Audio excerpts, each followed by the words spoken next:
Greetings and welcome to another video, or for Ian Hunter and the old gamer Steve. Alright dudes, what's going down in Groovetown? In this one today I'm going to look at some more early arcade ports. Now originally this was going to be parts 2 and parts 3, but I figured since I've not long just gone over 200 subscribers, I thought I'd throw it all into one and make a great big bumper issue. So thank you to everyone that subscribed to the channel. You know, I've always said it's not about numbers for me. I'm doing this purely for fun and for my mates. And, you know, I'm never planning to monetize the channel or anything like that. You may see the odd advert pop up, but that's only normally on the SID music videos, because people like Matt Gray and Martin Galway still own the rights to their music. And I've got absolutely no problem if an advert pops up and those guys continue to get supported for the, you know, the years of listening pleasure they've given us. So it's quite a lot to get through today.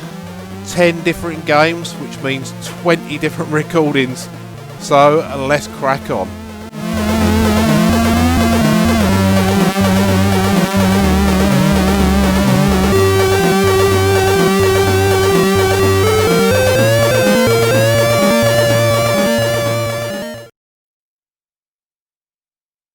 First up today we have got Dig Dug, which is classed as a maze video game, but if you ask me it's more of an inflate and destroy the bastards up instead. But it's a classic game. It came out in 1982 from Namco and was distributed in the West by Atari. And basically what you've got to do in this game is you've got to eliminate all of the enemies. You've got the Pukas, which are the little red guys with the massive comedy glasses on, and the Figars, which are the little green dragons that can breathe fire. And basically you've got to dig your way around and inflate them and blow them up, or you can drop rocks on them as well. And this is quite a fun game. It's quite a successful game as well, because it was basically kind of marketed as being heavy on the strategy.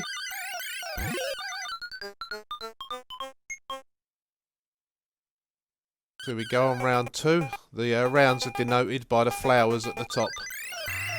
So yep, you inflate him, blow him up, and get the other one. Now when they come through like that, you've really got to watch what you're doing. Like there, I really should have gone up a bit further and then turned round and shot him. But I do like this one. It is quite a fun game to play. Oh, that was close.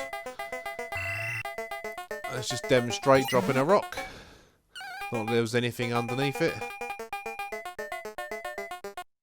And you can't actually pick up the flowers or anything. As he comes out, we'll get him. Now, with this game, when you're down to the last one, they always try and leg it to exit off the left side of the screen, because if they get off, they get away. The level still ends, but they've basically escaped. And it does get harder as it goes along, and also the longer the time you spend on the screen, the quicker the enemies get. But a nice colourful game for the time. This game's actually based on the Gallagher hardware, so you know it's nice to see a great use of colour.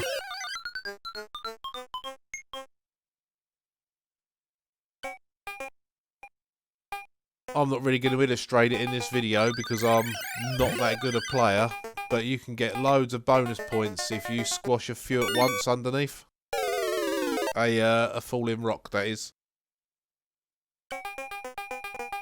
Once you've inflated an enemy, you can actually walk through them, because they can't attack you while they're inflated. But if you leave them, they do deflate again. And I would imagine that probably gives them the ump.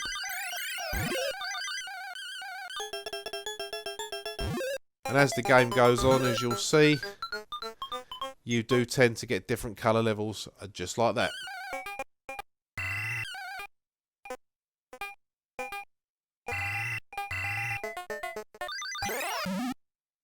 dear.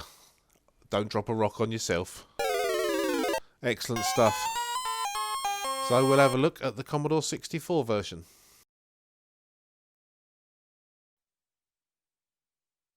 So on the Commodore 64, this was released in 1983 by Atari Soft.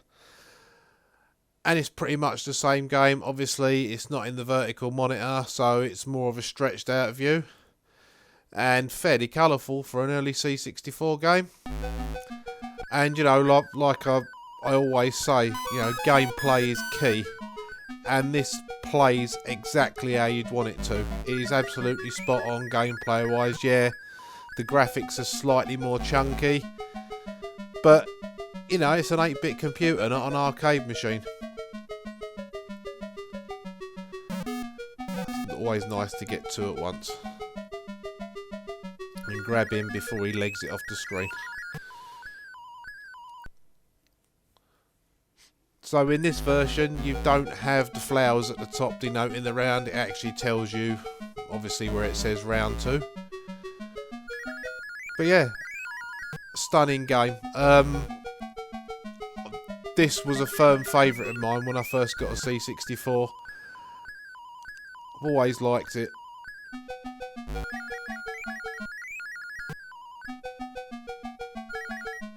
Does exactly what it needs to. I mean, you can tell it's Dig Dug from a mile off. There's no two ways about it.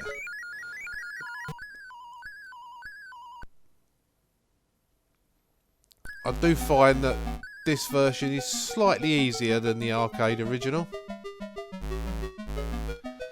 But it doesn't make it any less fun. They really do like to chase you through the dirt then.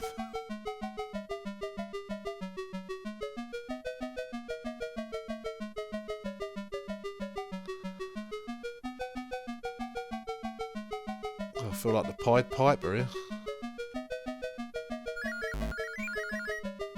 That's not going to end well, and it didn't. But yeah, a really quality conversion. I often found that a lot of the Atari Soft conversions were really good. We will see a couple more later on.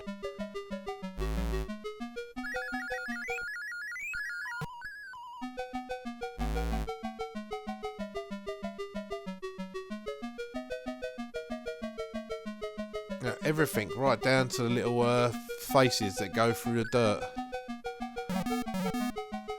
are really, really accurate.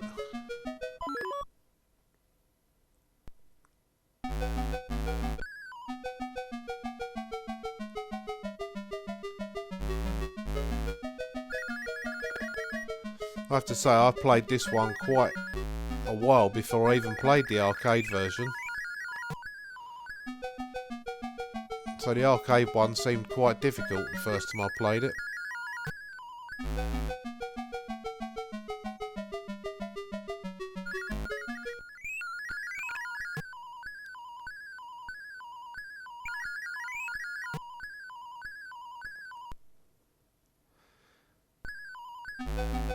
But like the arcade, we do get a change in colour, although it looks slightly more icy and cold on the Commodore.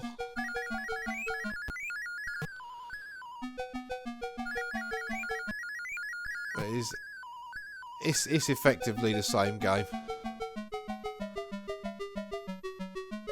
What a great conversion.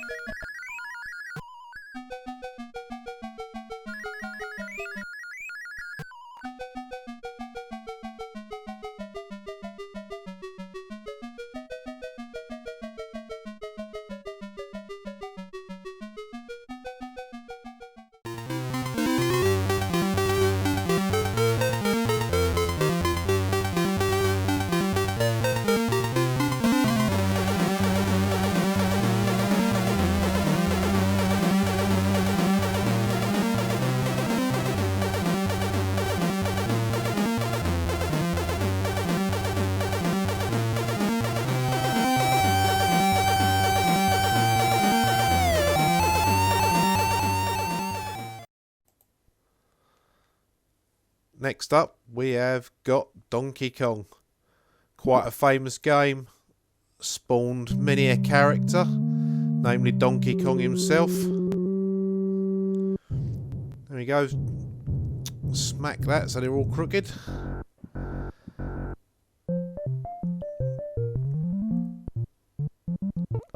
So, you played a part of, in this game, an unnamed character who later went on to become Jumpman, and then Mario, which is a character I'm pretty sure everyone knows. Mario these days is probably as recognisable as Coca-Cola, Michael Jackson and Elvis. Thanks to clever marketing and a series of highly successful games from Nintendo. Now this game itself came out in 1981 and was pretty much one of the first platform games. And I don't mind saying it, this is a game I find quite difficult. Now there is a YouTube channel I've watched called John's Arcade, and he a couple of years ago was doing a series where he was trying to score, I think it was something like 1,000,000 points or something on this, and you know, he had a set way of doing the levels. Like there's a way of doing this particular level where you can get rid of all the rivets on one side, and it kind of it traps the little fireballs so they can't come over and hassle you. But I haven't quite got to grips with that. I suppose I probably could have watched one of John's videos before doing this, but you know me, just crack on. Well, the idea on this level is to get rid of all 8 rivets, and then Donkey Kong falls down the middle and you can get up and rescue your beloved. And I'm assuming, and this is an assumption, that is the same character that went on to become Princess Peach, possibly, in the wider Mario series. But yeah, this is a fairly addictive and fairly difficult arcade game. But certainly in the realms of iconic.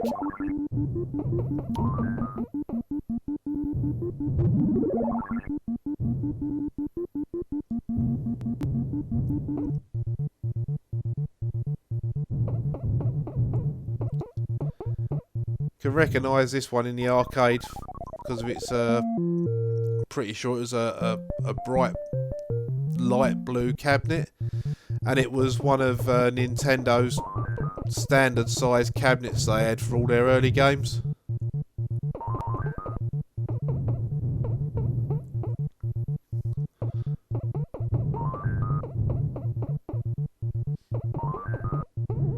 See now, if I could trap all the fire over one side, the only way they can get across is right along the bottom of the tower. Doesn't always work though, and in fact in this one I know it's not going to work, especially when you jump into them like that.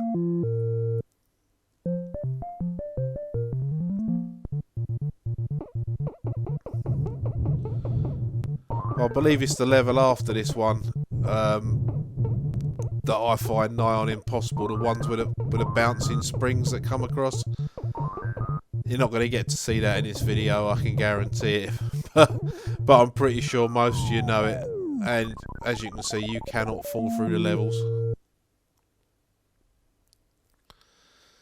That's game over on that one, but due to a very low bar being set, I've managed to get first on the score sheet. How about that?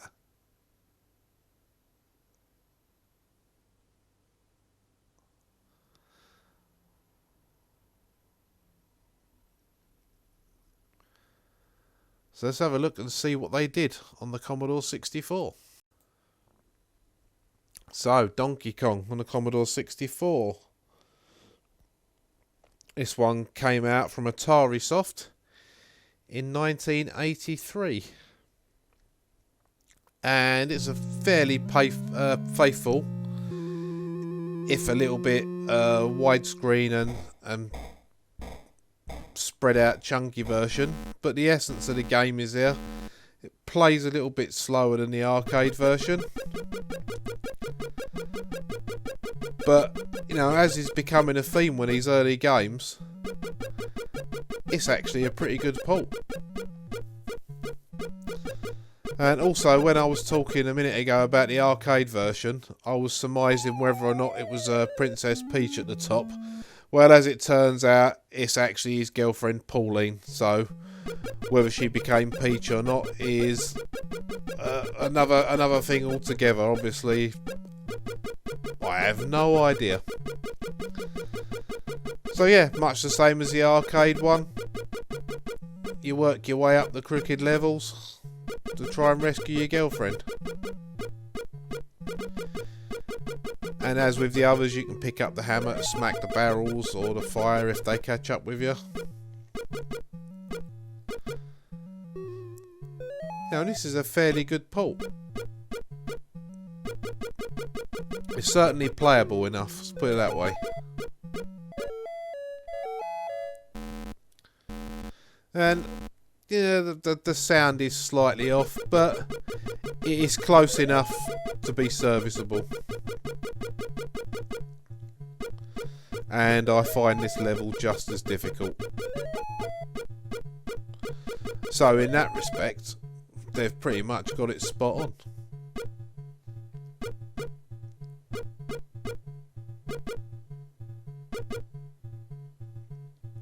But again, you know what game it is just by looking. You wouldn't need to be told.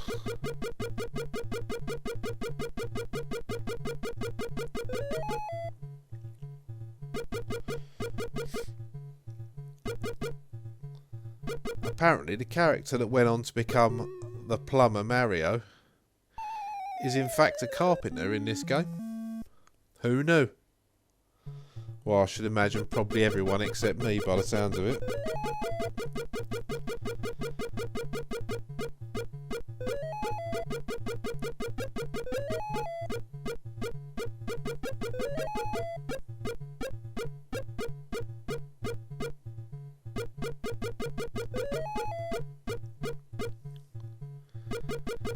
It's definitely a shame I'm not better at this. I would like to have seen how the spring level works out, but that's something for the future. Not necessarily in a video, but something I'm going to try anyway. But it's the same deal as the arcade version. Get rid of the 8 rivets and Donkey Kong will come tumbling down and you can get to Pauline.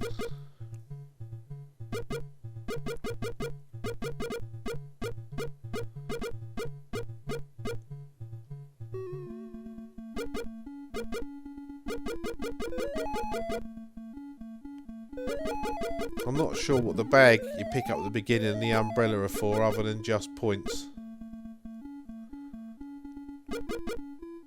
I'm sure someone can tell me if that's different in the comments. I keep missing those gaps. There you go, that's a definite carryover from the arcade version. Anyway, in 1986, Ocean got the license to do this. And or at least to publish it. And there they go. Now, while the aspect ratio is much better on this one, and it does play a bit faster, I find this one to be a lot harder. And I think gameplay wise,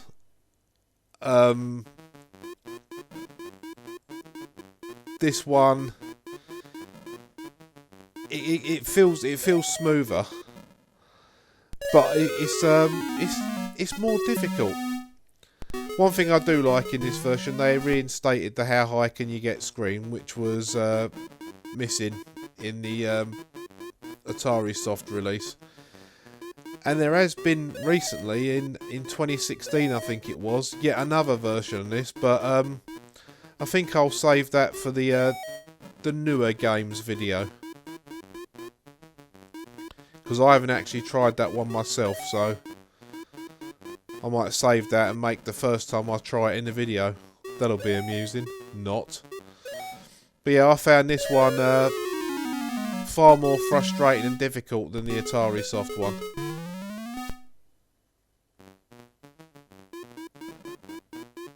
But it certainly looks the part.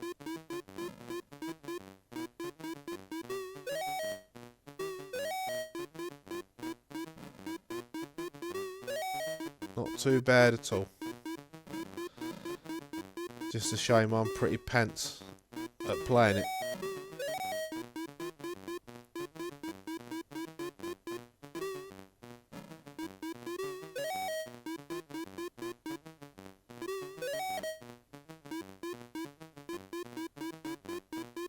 Sounds alright as well, actually. Yeah, that was a stupid jump. But there you go, that's a couple of versions of Donkey Kong on the Commodore 64.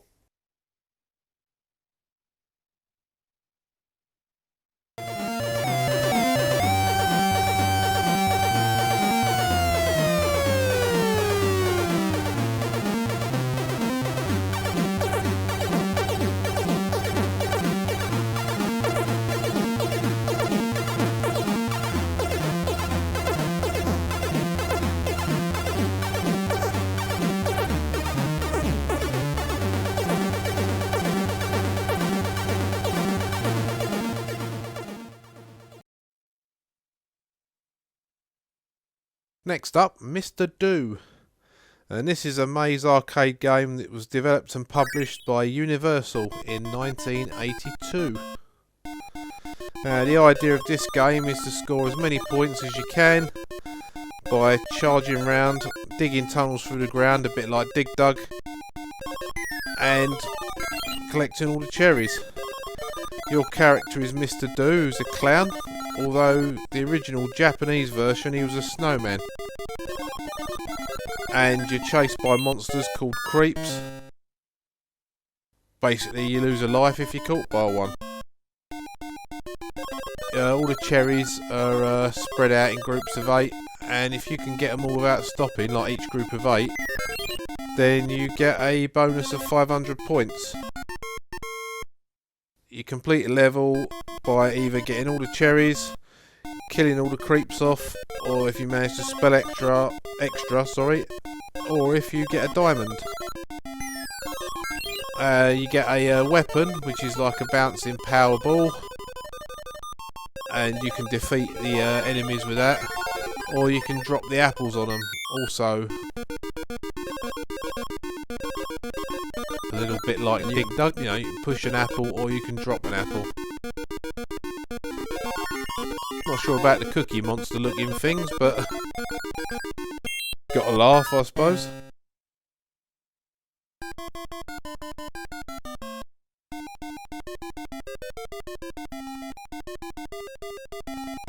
But definitely a fun little game, this one. Another one that I find quite difficult. And it can be quite fast and quite frenetic. But it is another classic. And again, letting me get on the top score means the bar's set pretty low. Classic fun. Let's have a look at the 64 version.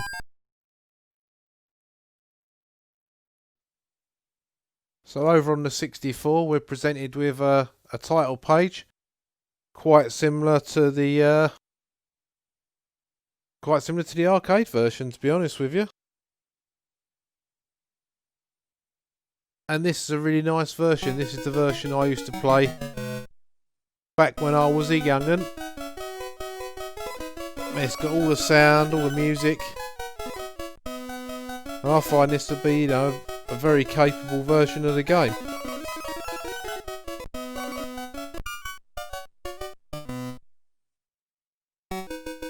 Now this version come out for the Commodore 64 from Datasoft in 1985, and it is quite difficult. I've lost all my special Mr. Do powers for this game. I keep forgetting to fire the Powerball. Managed that time though.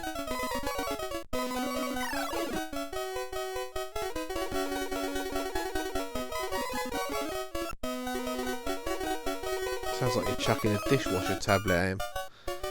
Yeah, that was a bad bit of maze work. I think we'll have another go at that. But yeah, play-wise, although it's a bit more of a frantic game, This does remind me a lot of Dig Dug. That's probably more the tunnelling aspect than anything else. But you can get some good points if you can manage to get all the cherries together without stopping.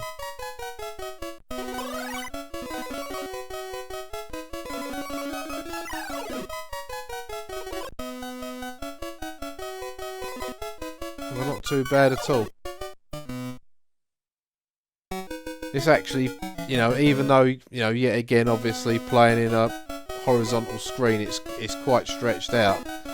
This does feel like the arcade version when you're playing it. Although my type of playing seems to be of the pig's ear variety. Solid port though, absolutely solid port. You know, if you were big on Mr. Do in the arcade and you ended up with this, I think you'd be quite happy about it. That is a really, really solid port of a pretty good game.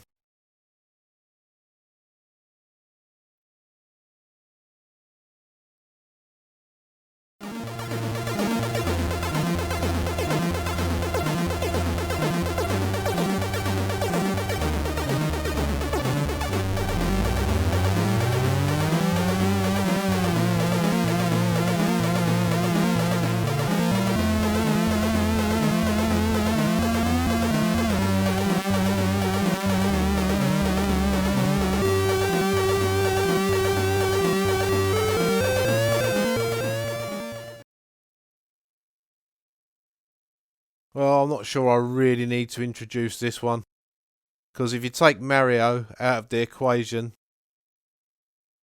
the Space Invader and the image of Pac-Man are two of the most iconic and famous arcade icons there is. There's not really much I can say about this game.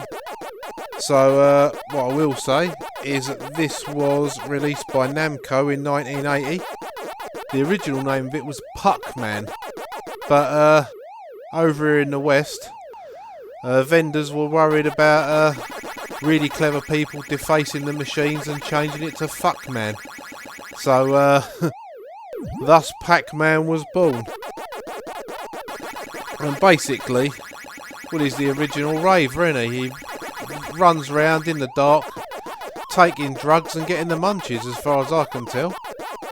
Anyway, that aside, this is definitely one of the most successful game series of all time. It's spawned a load of sequels. One we looked at in the last video, Miss Pac-Man. In another previous video, we had a look at Pac-Mania. So in this one, you're chased around by the four ghosts. You've got Blinky, Pinky, Inky and Clyde. I can't remember what the original Japanese names are. I did used to know, but I can't remember offhand now. And each ghost has its own, I suppose, rudimentary AI.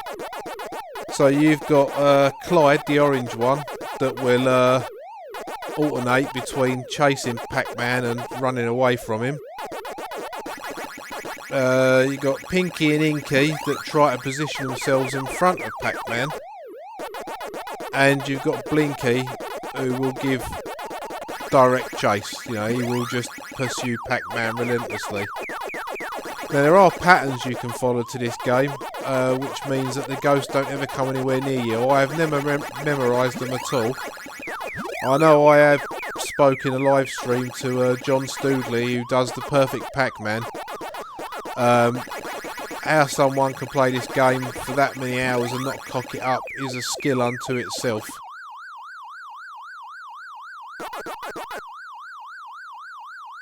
But yeah, a classic, iconic piece of video game history. So if you eat the power pellet, the ghosts turn blue, and then you can munch after them one at a time, and the score doubles. I think it goes 200, 400, 800, 1600 if you get all four of them. And it's also been well documented that the game crashes on screen 256. because of an integer overflow that affects the game's memory. But yeah, absolute classic. So I'll shut up for a minute and let this play out, and you can rave on with the sounds of Pac-Man.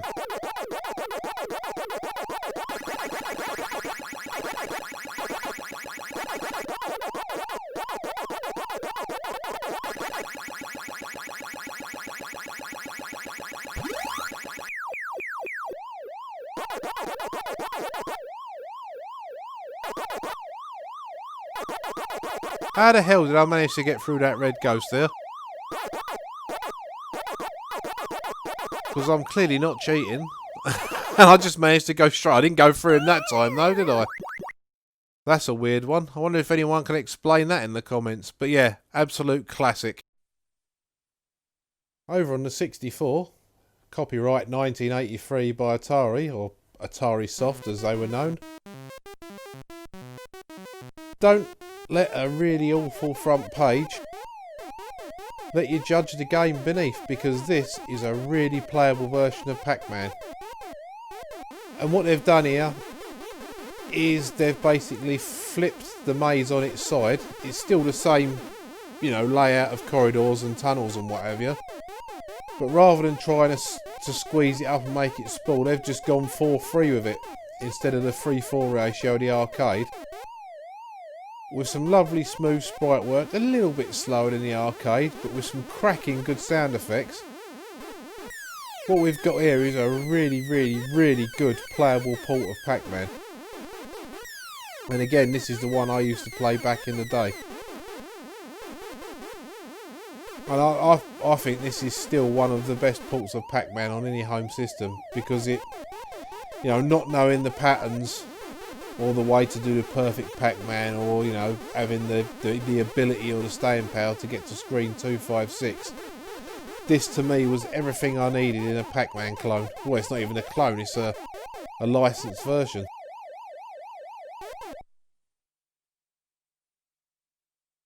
It certainly does the job for me anyway. And, you know, as far as I'm concerned, I thought Miss Pac-Man was better. But if you want to play straight up OG Pac-Man, then I'd say this is the port to go for.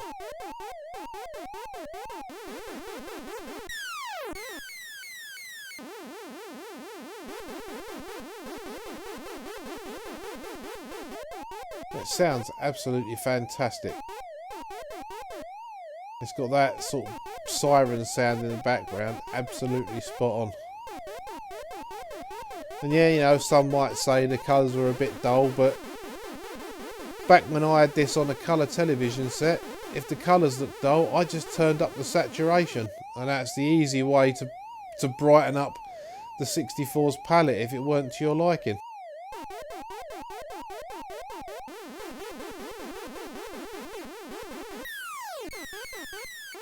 This is still a great one to play.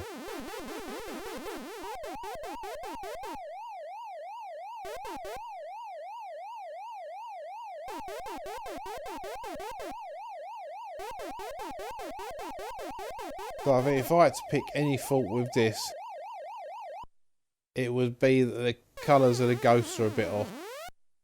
You know, you haven't got a light blue ghost in this one. But you know, they work absolutely fine.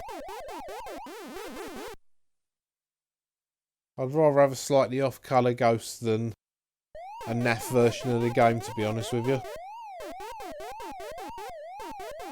This is a Commodore 64 classic as far as I'm concerned, but that is, of course, only my opinion. Your mileage may vary. Just like my gameplay's varying.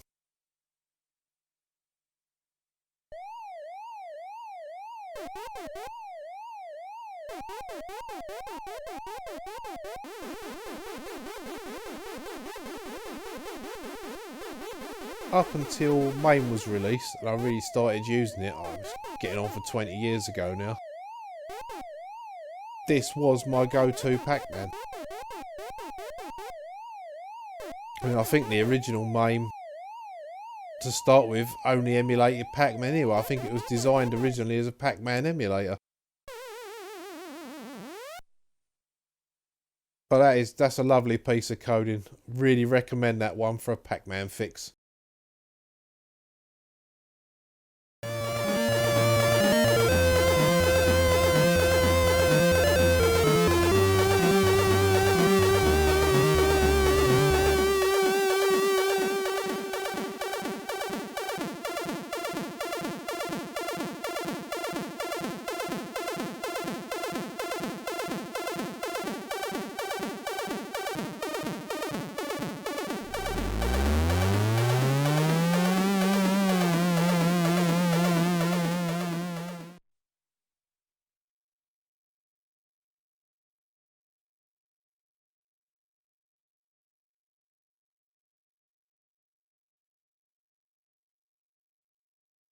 Mario Brothers in the arcade is a game that was slung out by Nintendo in 1983.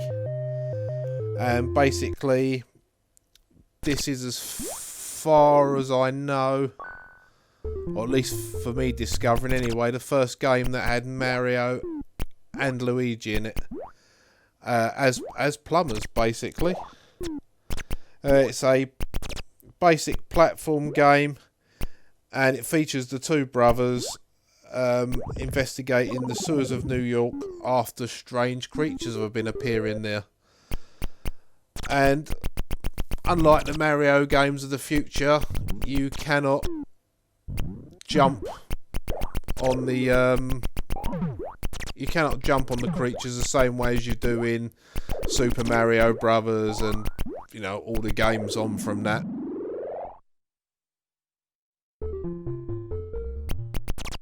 And even though I've used it up completely, you got your power object in the middle that will turn all of the creatures on the screen upside down to start with. And there's the familiar looking coins that you get in the Mario games.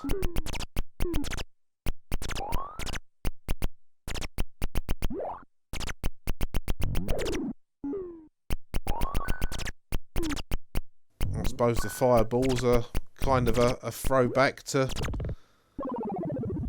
Donkey Kong, really.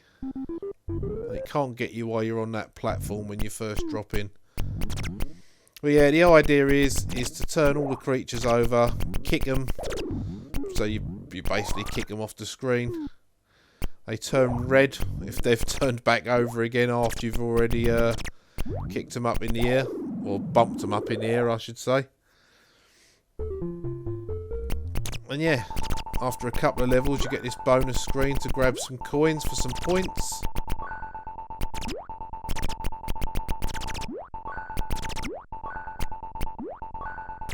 Well, I say that. Well, actually, yeah, you do get points. You get points at the end. It counts them up. Oh, I'm going to miss the last one. Yep, so there you go. All the points. Anyway, as you move on, next you get the side stepper enemy, and these ones you've got to flip over twice, so this does ramp the difficulty up a little bit.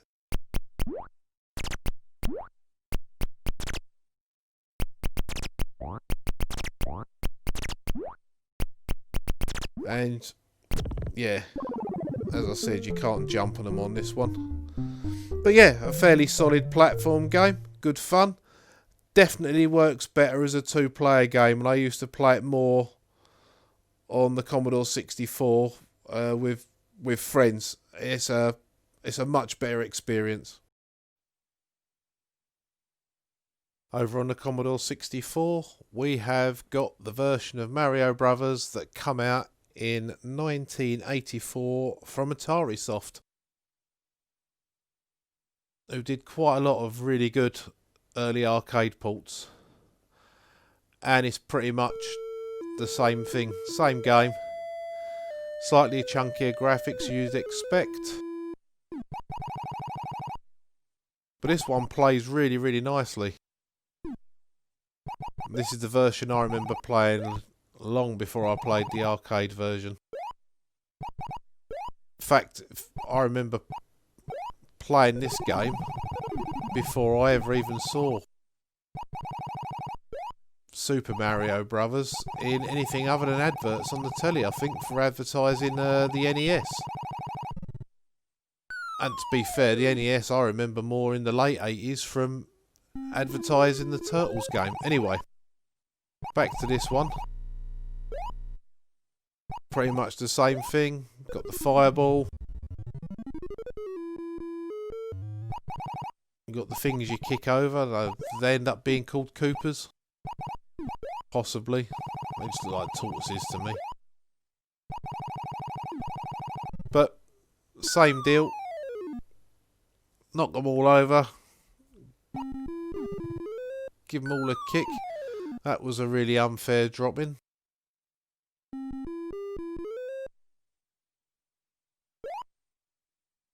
Do seem to get plenty of lives in this one though.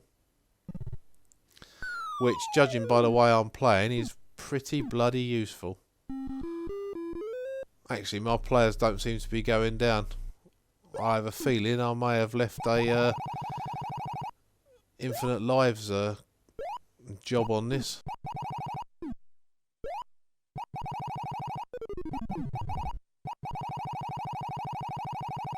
It looks that way, but can't be sure.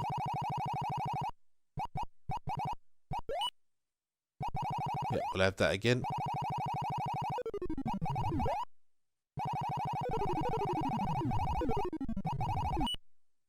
This is actually a really nice version. It plays really well.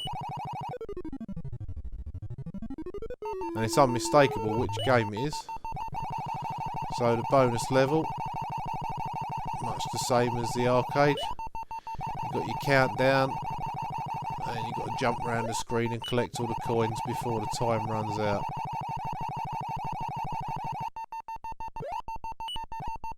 But this one does seem to give you the points actually on this screen, rather than the little count-up screen at the end. So we'll have to see how that looks in a second. Didn't do as well. Yeah, no count-up screen. You'll also notice that the platforms don't bend with your head like they do on the arcade version. Anyway, in 1987, Ocean, again, like they did with Donkey Kong, had a crack at doing this themselves. With a rather spiffy Fred Gray piece of music.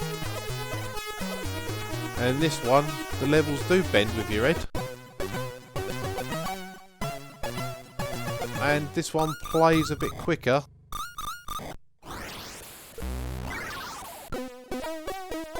Nice to get walloped by a fireball. It does have the little platform that comes down.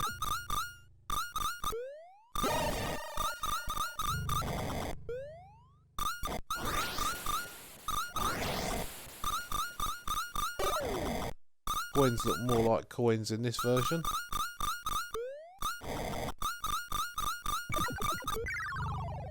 Oops.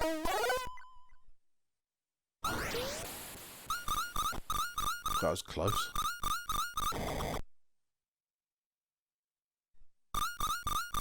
Yeah, not too bad. I think I prefer the charm of the Atari Soft one myself. But there's no denying that this is a reasonably decent port as well. Yeah, seems a bit harder, that one than the Atari one.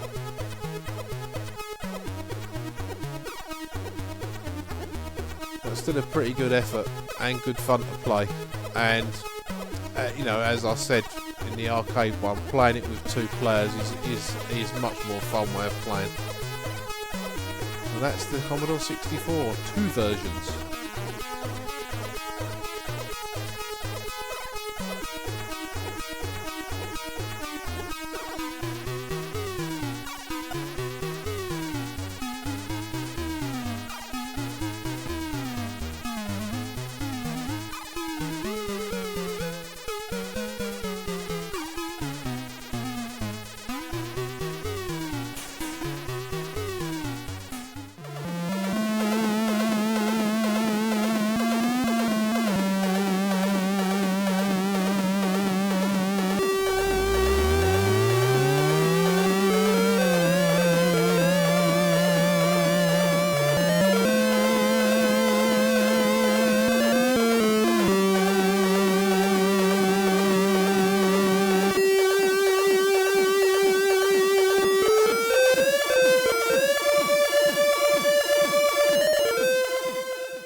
This one is Tapper.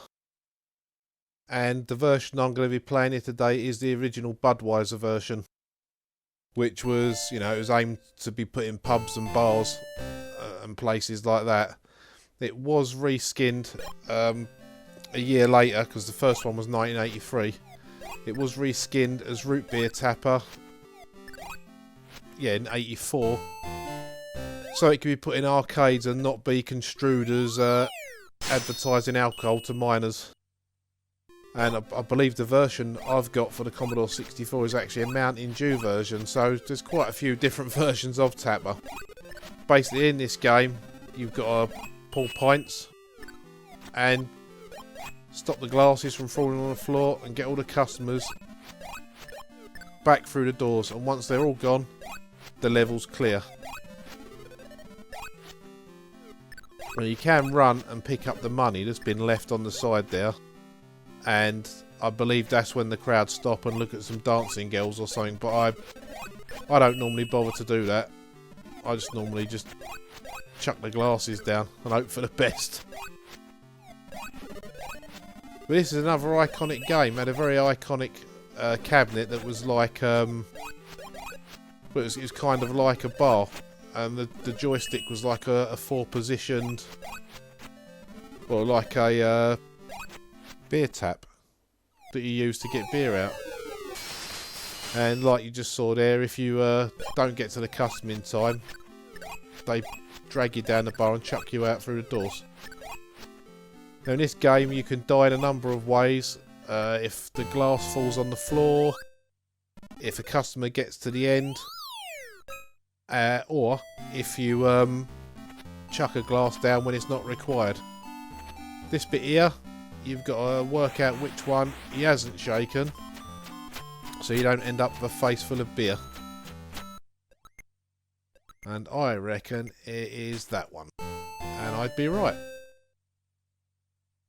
So after you've done that, you move on from the sports bar type place, or from the Western type bar to a sports bar. And now you've got a few... oh dear, that's not gone well. You've got a few bars that have got 3 people on. And the game gets progressively harder the further you go on with it. But it's good fun, good music, nice graphics. So after this one, should you manage to complete it, it's a punk rock bar. And then the final one is an outer space bar with aliens as your punters. I don't ever remember getting that far. I've got to the punk rock bar before. I think the problem I have with this game is I'm holding the fire button down too long. But classic fun, once again. And as usual, the bar has been set low by having no high scores, so I automatically come first. It's always a winner. Let's have a look at the Commodore 64 version. I believe that's a cracking team that's up there. Anyway, that is one awful looking title screen.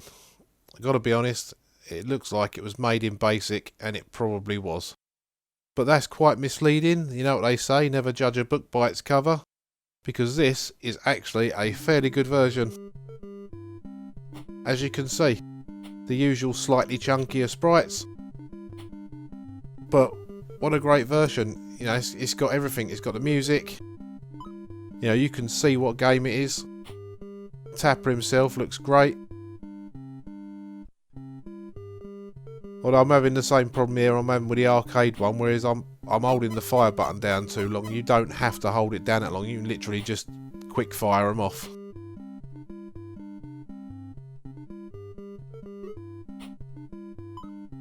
I think I realised that a bit later on. But it's got everything in it the arcade had in it. But like I said, this one is a Mountain Dew version, not a Budweiser version.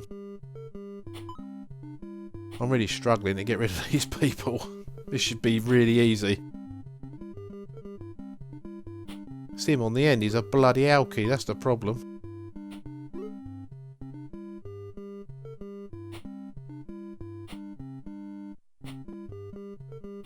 Go home, mate, you're pissed.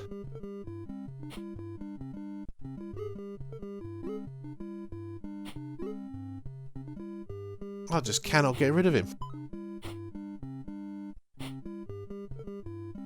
Oh dear. Well, that's one life down.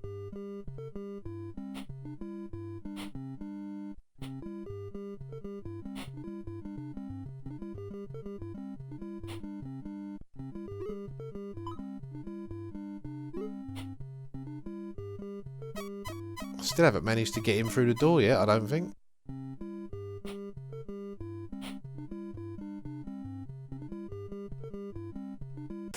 Yeah, let's cock that up again.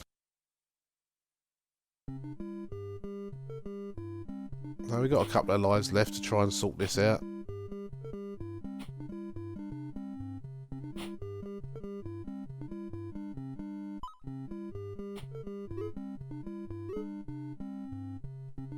Yeah, there's a certain amount of strategy involved in this game. Because as you can see, because the bars are shorter and longer, the customers move at different rates. And it's trying to work that out and the best place to start. Not an expert at this by any means.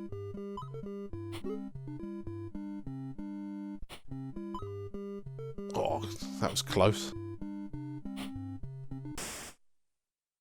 Yep, didn't need to throw that one down there. That's better. Faster button presses. As simple as that. Why didn't I just do that in the first place? Now we've got 2 per bar. So it's ramped up the difficulty a little bit already. And I would say this has matched the arcade level of difficulty. It's only me playing like a prat that's stopping me from progressing quicker.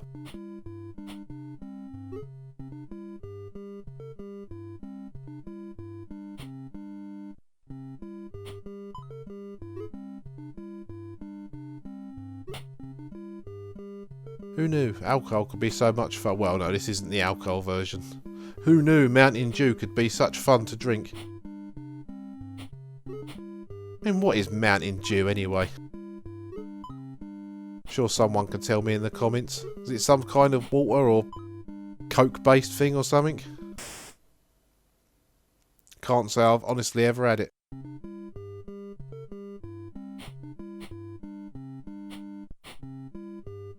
Whatever happened to Tab? You don't really see that anymore either. Anyway, I digress. I'm supposed to be talking about Tapper, not bloody soft drinks.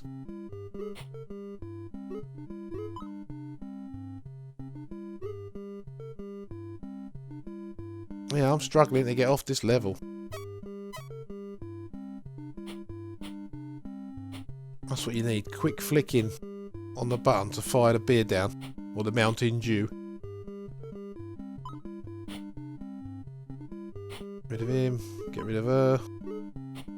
And still they come.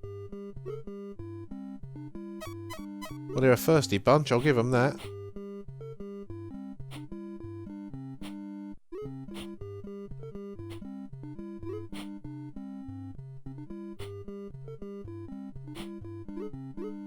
Quite, I was lucky.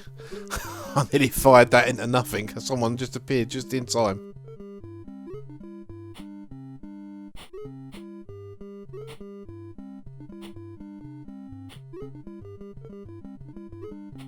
They seem to be moving faster as it goes on as well.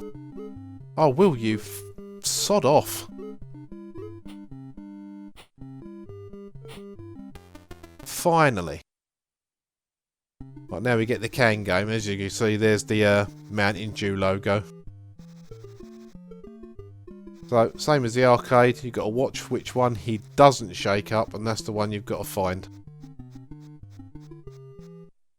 This is the only bit of the game I'm any good at.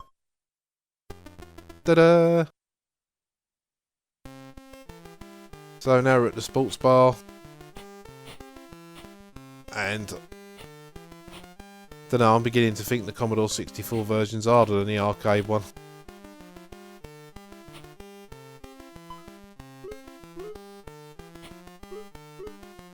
Bloody hell.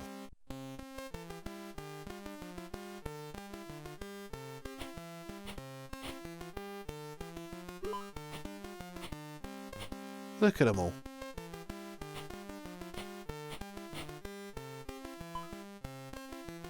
Oh dear. They weren't happy about that. That's the Commodore 64 version anyway. Another really, really good port of a classic arcade game.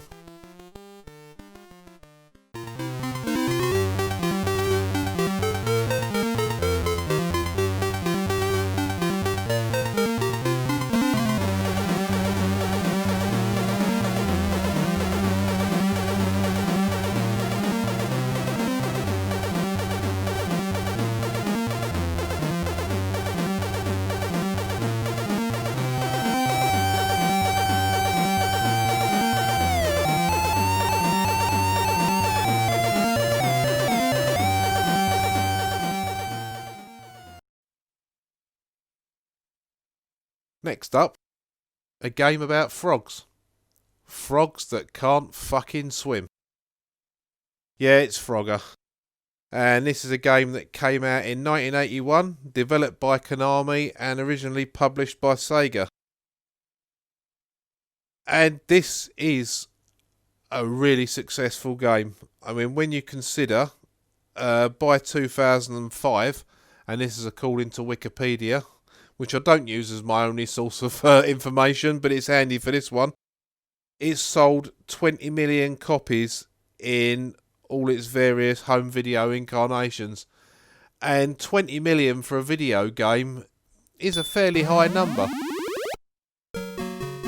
So anyway, the object of the game, as you'll probably know, is to guide your frogs into the frog homes on the other side of the screen, well, the top of the screen. Avoiding various hazards including traffic and turtles that sink and the aforementioned non-swimming frogs. Well, they die if they go in the water. It's another iconic title. And there you go.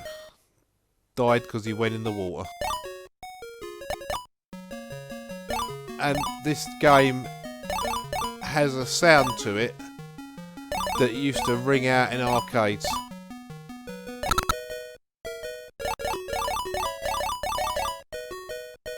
Yeah, pretty much I would say a sound all of its own. Well, yeah, there's Mrs. Frog on the log. Jump on her and try and get her home. Well, I didn't manage to get her home at all. But if you can get her home, I'm sure the birds and the bees come into effect.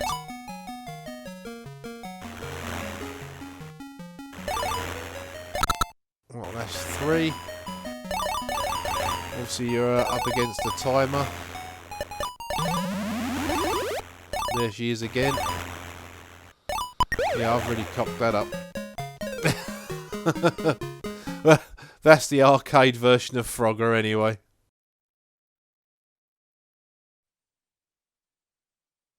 Now, Frogger 64 by Interceptor Micros came out in 1983 and was solely made by Andrew Chalice. Now, this one hasn't got the arcade music, and it's not even the best version of Frogger on the Commodore 64. But the reason I've chose this one is because I've been going for games that have basically got the same name as the arcade version.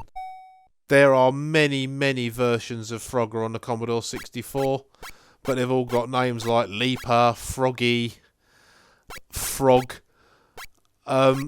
So I'm going to look at them in a different video, but for this one, I've basically gone for the Interceptor version. Yeah, because it's got the same name. And even though it's not the best version of Frogger on the 64, it's playable. You know, you haven't got an animated sprite, you haven't got the music, but the sound effects are alright. And it is playable, and the frogs are just as fucking useless in the water in this one as they are in every other version. But it's not as terrible as it could be, I suppose. That's the best I can offer for this one. I've gone for this one purely based on playability and the name. And, you know, it is playable. You've got the diving turtles. You know, you've got the frog ohms at the top of the screen. You've got the time limit. It's all there. They're all there apart from the music and the animation.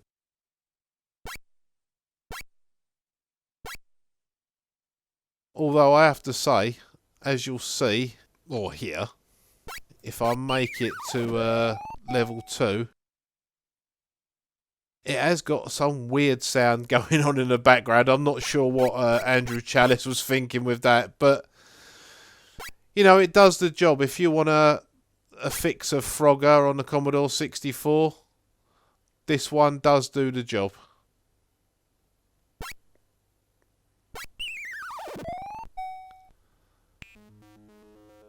So yeah, that's a weird sound. But the alligators are or crocodiles, who knows? But they are there as well on this version.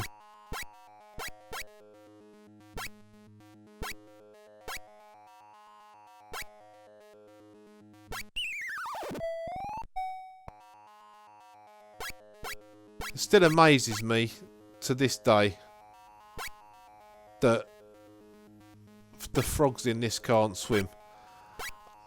I mean, a frog is an amphibian. Oh, bonus. Grab the fly for some extra points. Yeah, a frog's an amphibian, which means it lives in the water as well as on land. Take note, makers of Frogger, in all its forms. Frogs can swim. I think I've got that point across enough. That's the Commodore 64 version.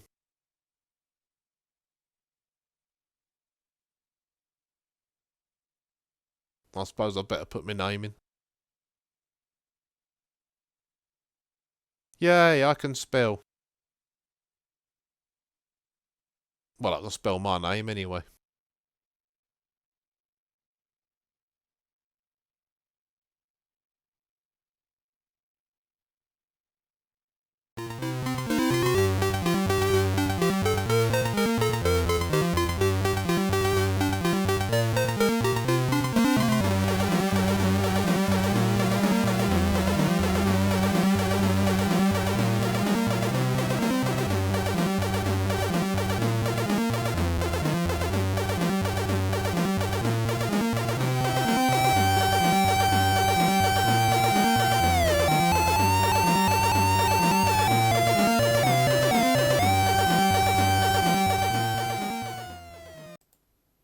Next up, we have got Super Zaxxon, which is the follow-up to the original Zaxxon.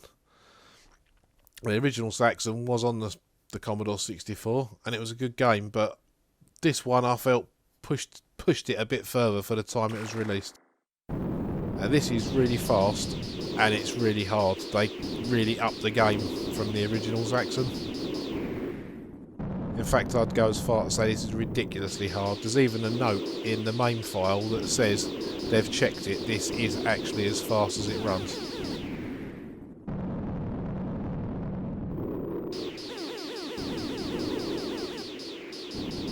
But it's still a nice game, nice graphics.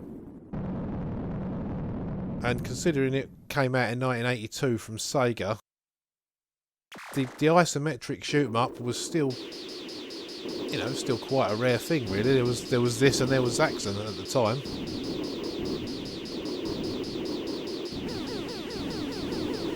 Definitely not one of the easiest shoot 'em ups you're ever going to play.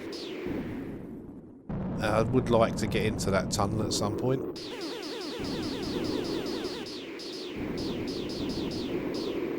Only trouble is, once you get into the tunnel, the things you have to shoot tend to kamikaze into you. And you need to shoot those ones that are the triangles facing away from you before they drop their mines out like that. They just fly into you all the time. If they don't fly into you, the bloody little planes do. But, you know, for 1982, this is so impressive.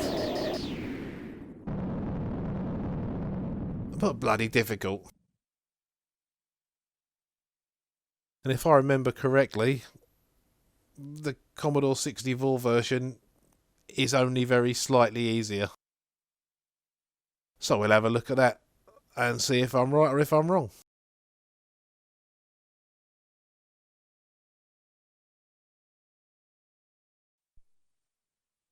Well, it looks the part straight away there.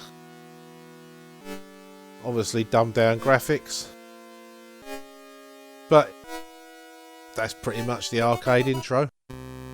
So this is the Commodore 64 version of Super Zaxxon, which was licensed officially by Sega and come out in 1984 by Heisware, wherever you pronounce that. And this is a fairly good version. You know, as you'd expect with all arcade conversions, you're going to get a chunkier level of graphics on an 8-bit computer. But that is so smooth. And that's, I would say, fairly bright and colourful compared to what, you know, a lot of people would consider the Commodore 64.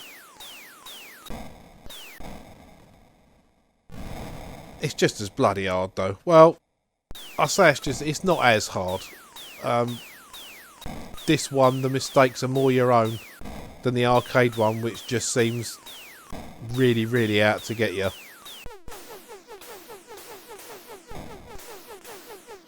I do like in the Zaxxon games the height meter that kind of lets you know where you're at, and the shadow to try and sort of pinpoint where you are on the screen. It does help you avoid the missiles that fly up at you. So into the tunnel, and you can see the little things that drop the mines are pretty much the same, and the planes. I mean, you can tell what game it is.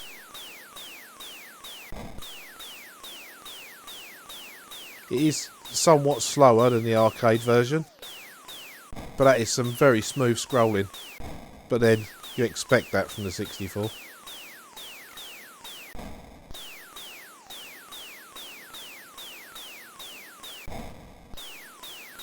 At least I'm managing to get them before they kamikaze into me this time, or I'm managing to get round them.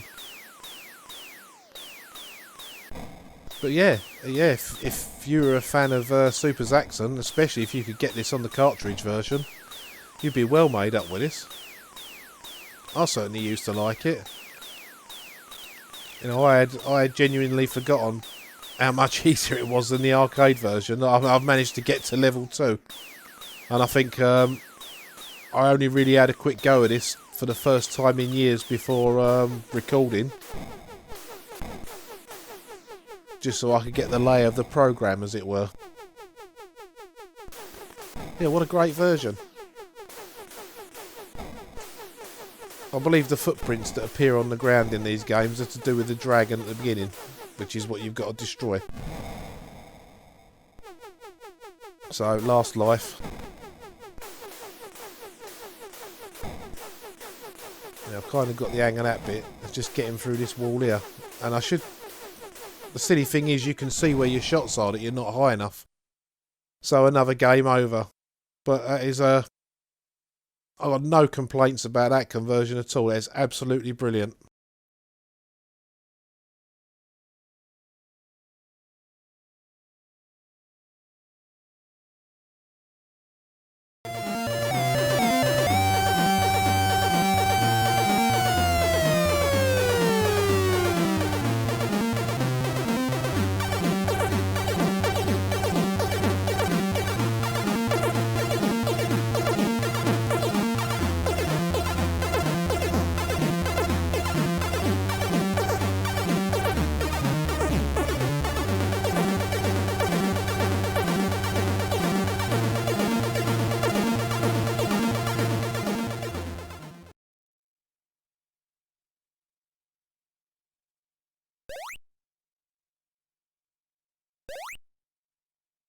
Now this is a game that I didn't play in the arcade at all.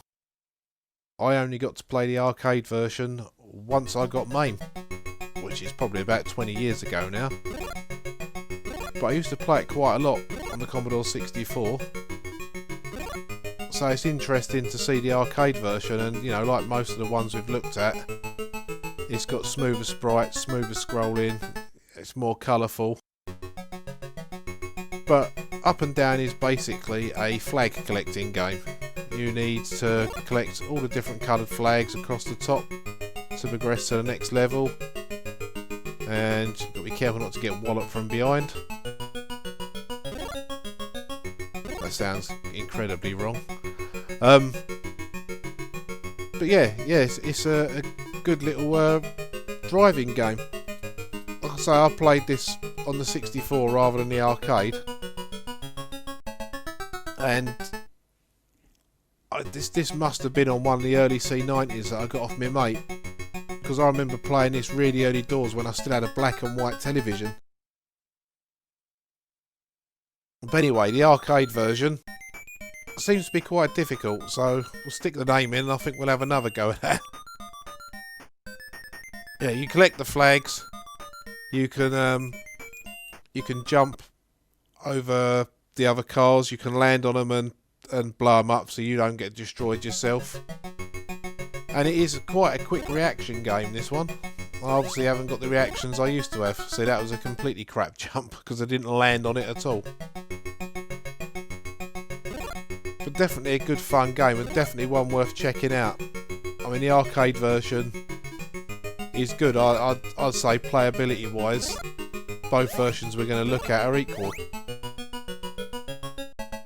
That's the annoying bit about this game. Sometimes you roll backwards when you're going up one of the slopes, and if something's behind you, there's not a lot you can do about it. Not even jumping helps sometimes.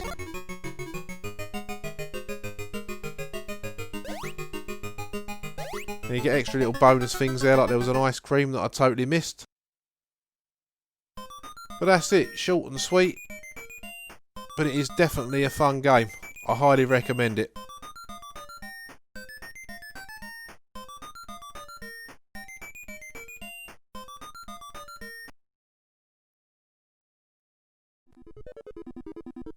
Now, even though this looks like it was written in BASIC, this title page, what they've done with the scrolling colours looks so much better than what they did with Tapper.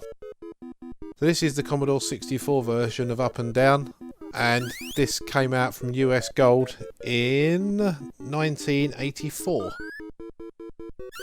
And it's the same as the arcade game, and I'm just as crap at jumping in this as I was in the arcade one, apparently. But yeah, but playability wise, I was quite surprised when I did play the arcade one finally at how close that they'd managed to get it with this. I used to be a lot better at this. I used to be able to at least clock it round a few times. It was very rare I wouldn't be able to get to round 5. Lucky if I get off round 1 at the moment. But I haven't played this for quite some time. And that's a good thing with looking back at some of these games. You know, you forget how much you liked them and they make you want to play them again. And I'd probably, for the sake of nostalgia, I would probably still play the Commodore 64 version because that's the one I knew. And you can jump across them gaps should you so need to get out of trouble. But yeah, same as. Drive round, collect the flags. So I've got 4 colours left to get. 3 colours left to get. And then you basically get a different layout. There does seem to be less traffic on the road in this version. Although jumping off the road like that is going to make you blow up. Like I say, you can jump the gaps. But it's taking off and landing at the right point.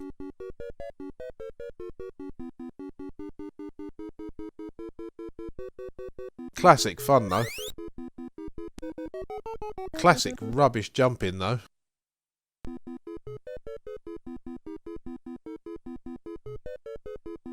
Yeah, if you've got a Commodore 64 or one of the various emulators, I recommend trying this and trying the arcade one and seeing which one you think's more difficult or more fun to play. The arcade one obviously looks better, but I think having tried them both in quick succession, I think the Commodore 64 version's playability is better. Maybe it's because the difficulty's toned down, I don't know. but I certainly enjoyed this one more. Just wish I didn't keep doing stupid things like that. So I didn't even do round 1. Still, never mind. That is the Commodore 64 version.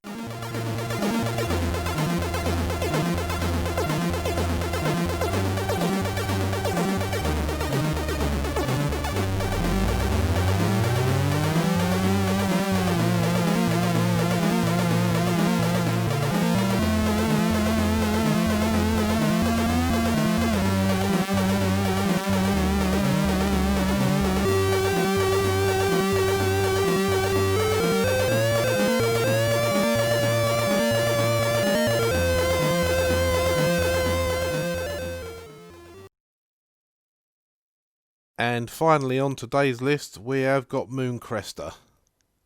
Try it now. You can get a lot of fun and thrill. Mooncrester is a fixed screen shoot 'em up. And it's a pretty bloody good one. It's the precursor to Terra Cresta, which was a vertical shoot 'em up. And it's not too shabby at all. It's difficult, because these aliens just kamikaze into you all the time. But it's a good fun game.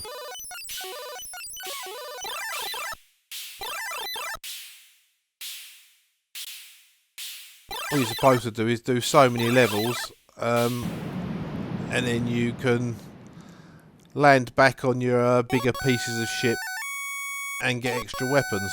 Unfortunately, because I died, I just move on to the second one anyway, which has got better firepower. And look at that, straight into me. This game was also known as Eagle in the arcades, and this was released in 1980 by Nichibutsu. Now, I do like a shoot 'em up like this, you know, it's similar sort of play style to Galaga and Galaxians. Yeah, not bad. Nice graphics for 1980 anyway.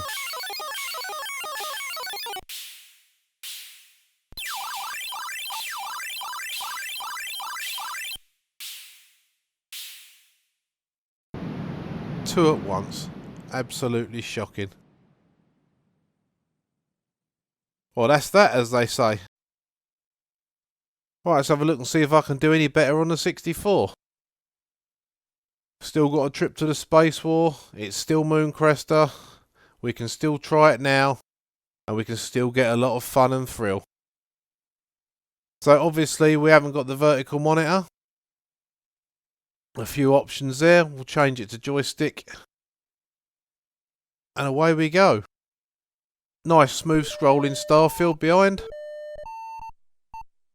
Sounds are a little bit off, but they'll do. But that's not too bad at all. This is a really nice version. And we've still got the kamikaze aliens.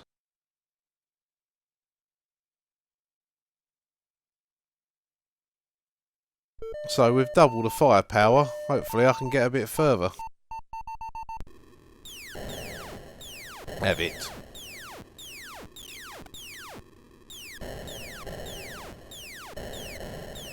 Yeah, nice use of colour.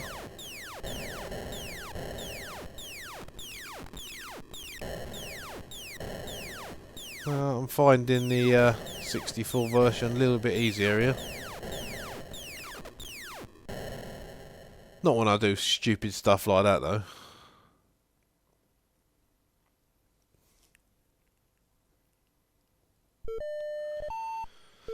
Right, ship number 3.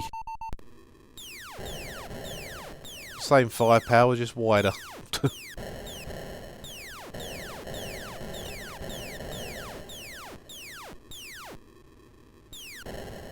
See him gone.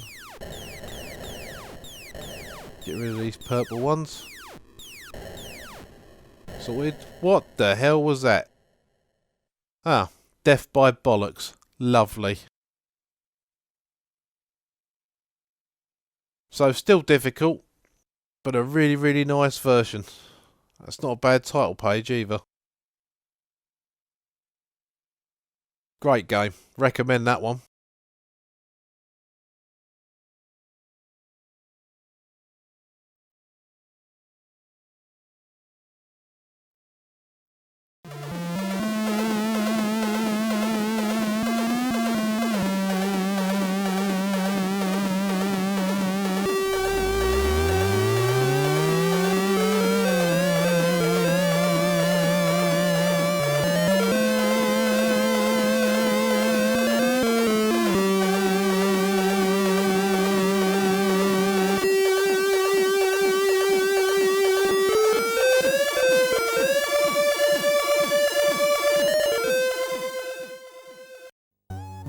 So there you go.